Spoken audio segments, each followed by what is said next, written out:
Hey, Markus, this $8 billion deal, if it doesn't happen and it goes more to $10 billion, does that change how you value the stock?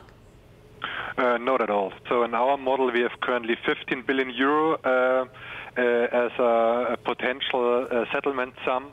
And when I look at estimates of other broker houses, then I think that is more or less the average range of the expectation for settlement payments. If you do get a settlement, what does that mean for all of this contemplation of a breakup? I know you have Elliott in there with a big stake, and there's been some speculation about whether we could see some spin-offs here. Do you think a settlement moves us further down that path? Yeah, I think it would definitely take pressure from the management and from this breakup case. And with this, this breakup case is not completely gone, but of course the pressure would be significantly less. Would there be any sort of then change on how does then Bayer sort of recover from this? What is their underlying business? What is their models? What's their earning potential? If we just kind of strip this out and call it, say, a one and done, say, a $10 billion. Well, the underlying business is running very well, with the exception of the negative effects of the floodings in the US. But Bayer is guiding for 23 billion euro free cash flow for the next 4 years, so on average close to 6 billion euro free cash flow per year. And I think the settlements would be most likely also split up over several years, so therefore Bayer could handle this sum. If it is about $10 billion, does that take away some firepower for the pharma division to do deals? I know they sort of need to replenish their pipeline there.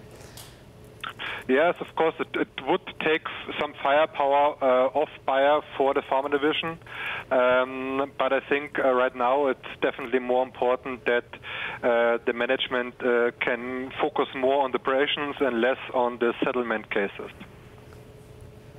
And then I know there were some reports earlier this week that they're making progress on selling their animal health division. What sort of price do you expect for that business?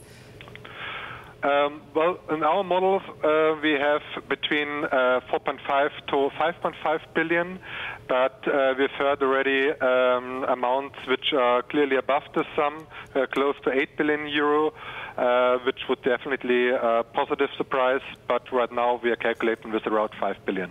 And Markus, sorry, Brooke, do you have a question?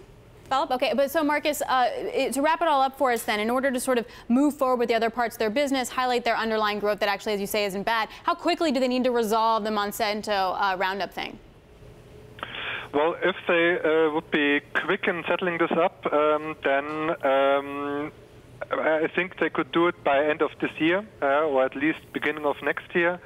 And this would then clearly help them also to focusing on the restructuring program, which is huge, and also on the further portfolio change.